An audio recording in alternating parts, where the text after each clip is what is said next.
আচ্ছা, তোমরা কি জানো যে ডাক্তারবাবুর সাথে ডাক্তারবাবুর চেম্বারে যারা ভদ্রলোকগুলো বা ছেলেমেয়েরা মিট করতে আসছে তারা কারা?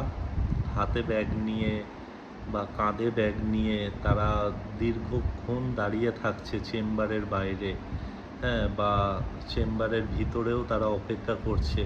তারা কে? কখনো মনে প্রশ্ন হয়েছে তোমাদের? আচ্ছা, আমি বলি। তাদেরকে বলা হয় মেডিকেল রিপ্রেজেন্টেটিভ। তো এই medical representative K?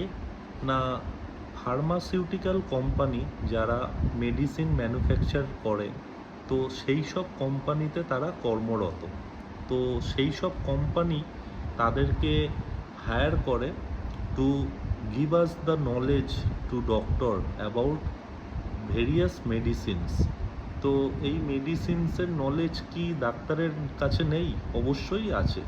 But what are the recent advances, কি কি আপডেটস হচ্ছে এক একটা মলিকিউল সম্পর্কে বা এক একটা রোগ সম্পর্কে, সেইগুলো আরও ভালোভাবে ডাক্তারবাবুকে বলার জন্যেই এই জব রোলস অ্যান্ড রেসপন্সিবিলিটিগুলো কিন্তু আছে ফর এ মেডিকেল রিপ্রেজেন্টেটিভ। এবার তোমরা হয়তো অনেকেই গ্র্যাজুয়েট বা গ্র্যাজুয়েশন পাশ করবে বা করে নিয়েছো, তো ভাবছো যে এরম একটা প্রফেশনে যদি আমিও যুক্ত হতে পারতাম তাহলে কতটাই না ভালো হতো। বাট আমি তোমাদেরকে বলছি, এই প্রফেশন খুবই ভালো, it is a noble profession. But এই প্রফেশনে যারা চাকরি করে তাদের কোনো না কোনো চেনাশোনা যদি কেউ থাকে, একবার তাদের সাথে অবশ্যই কথা বলো, তবেই এই প্রফেশনে তোমরা কিন্তু আসবে বা আসার কথা ভাববে। Because you need to counsel yourself before coming to this profession. তার কারণ বলি, একটা মেডিকেল রিপ্রেজেন্টেটিভের কাজ আমি বা এই পৃথিবীতে কেউ ডিফাইন করতে পারবে না। Because there are innumerable jobs responsibility related to this role. তো এবার এক এক করে যদি বলতে থাকি তাহলে কিন্তু সারা রাত সারা দিন কেটে যাবে। তো সেই জন্যে আর এইভাবে এখন বলছি না। তো তোমরা যারা গ্র্যাজুয়েশন পাস করেছো, তো আমি তাদেরকে বলবো, যদি এই প্রফেশনে তোমরা আসতে চাও তাহলে কি করতে হবে তোমাদের? একটা নমিনাল কিন্তু কোর্স তোমাদের অবশ্যই করতে হবে। যেই কোর্সে কি কি করানো হয়, না এই কোর্সে কি করানো হবে, তোমার হিউম্যান অ্যানাটমি অ্যান্ড ফিজিওলজি বোঝানো হয়, পড়ানো হয়, তোমার এটিকেট স্কিলস ডেভেলপমেন্ট শেখানো হবে। তারপর কি কি করা হবে, সেলস প্যারামিটার কিছু থাকে, যে কিভাবে তুমি সেল করবে, সেলিং স্কিলস যেটাকে বলে সেটাকে তোমাকে ডেভেলপ করানো হবে। আর এছাড়া কি হবে, বিভিন্ন টার্মস আছে, যেরকম আরসিপিএ, রিটেল কল প্রেসক্রিপশান অডিট, ঠিক আছে? এছাড়াও আরও অনেক টার্মস আছে, সেইগুলো তোমাকে বোঝানো হবে। তারপর কি, এক একটা ওষুধের যেই P650, কথার কথা প্যারাসিটামল, তো এই যে টার্মিনোলজিগুলো আছে, তো সেই সম্পর্কে মলিকিউল মানে যেটা দিয়ে ওষুধটা তৈরি হয় সেইগুলো তোমাকে শেখানো হবে।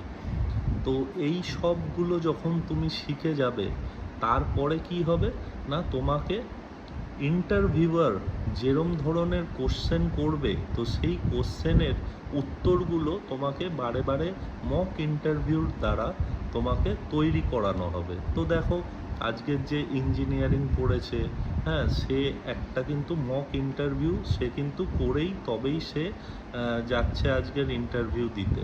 বা যে কোনো প্রফেশনে সেইটাতে সে এবেল হলেও সে কিন্তু নিজেকে তৈরি করে।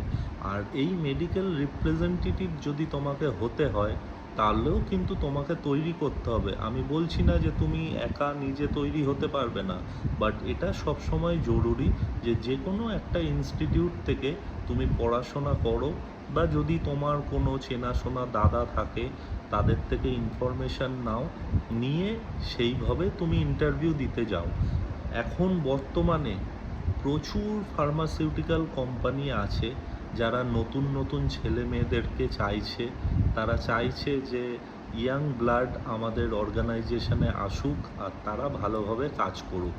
এবার তুমি জানতে চাইতে পারো যে দাদা এই যে প্রফেশনে আমি ঢুকবো, তো আমার এতে কি কি বেনিফিট হতে পারে। দেখো, তুমি প্রথম কথা, তুমি এইখানে বিনা ইনভেস্টমেন্টে তুমি একটা জবে ঢুকছো, যেই জবের কোনো কিন্তু স্কাই ইজ দ্য লিমিট, এক কথায় বলতে গেলে স্কাই ইজ দ্য লিমিট।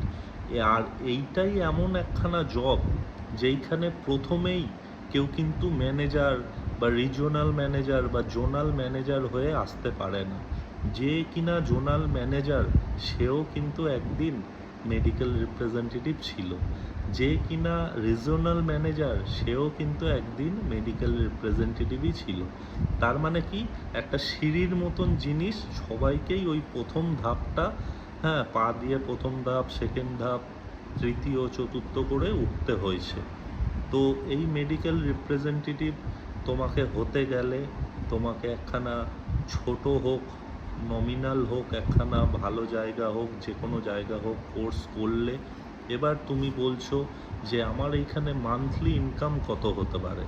তো দেখো, যে কোনো ধরনের যেই সব মানে মিডিল ধরনের কোম্পানি আছে, মিডিওকার কোম্পানি আছে, সেইখানে তোমার এক্সপেক্টেড স্যালারি হতেই পারে 15,000 টাকা করে মান্থলি, 15 to 18,000 টাকা। এবার তুমি সেইখানে ইজিলি 6 মাস থেকে 1 বছর ভালোভাবে চাকরি করে নিজের স্কিলস ডেভেলপ করে তুমি আরও বেটার অপরচুনিটি পেতেই পারো মার্কেটে। আর বড় বড় জায়েন্ট অর্গানাইজেশনরা আছে, তারা ছেলে মেয়েদেরকে নিয়ে কাজ করবার জন্যে। তো apart from your salary you will get the daily allowance. Daily allowance মানে কি, you will not get it daily, but you will get it monthly. যেরকম কি, যে তোমাকে কোনো অর্গানাইজেশান 300 টাকা করে পার ডে দেয়, কোনো অর্গানাইজেশান 400 টাকা করে দেয়, কোনো অর্গানাইজেশান 500 টাকা করে দেয়। At the end of the month তুমি সেই টাকাটা রিএম্বার্স করো, ঠিক আছে, মিন্স ওটা তোমাকে কোম্পানি দিয়ে দেয়।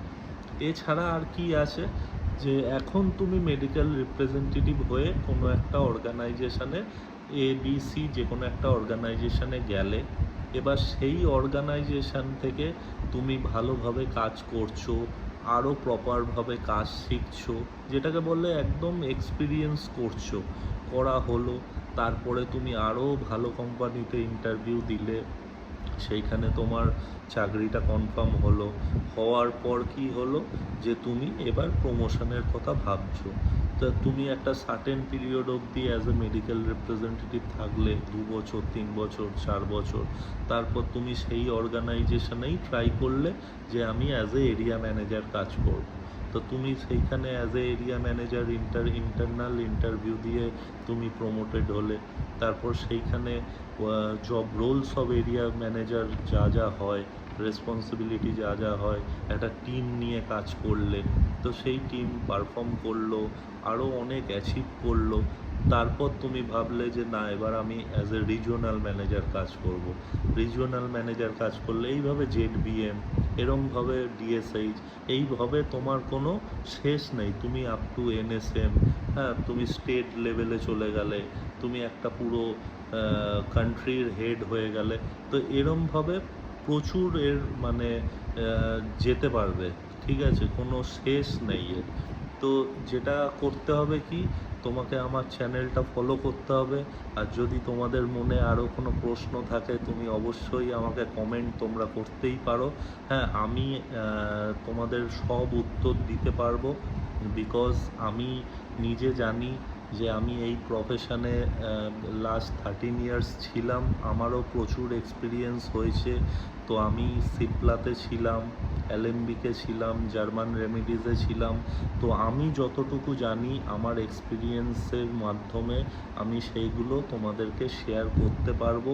বাট এইটুকু তোমাদেরকে মানে দাদা হিসেবে বলবো বা ভাই হিসেবে বলবো যে দেখো, গ্র্যাজুয়েশন যদি করা থাকে তাহলে কিন্তু তোমরা এই প্রফেশনটাকে চুজ করতে পারো। এটা কিন্তু নোবেল প্রফেশন।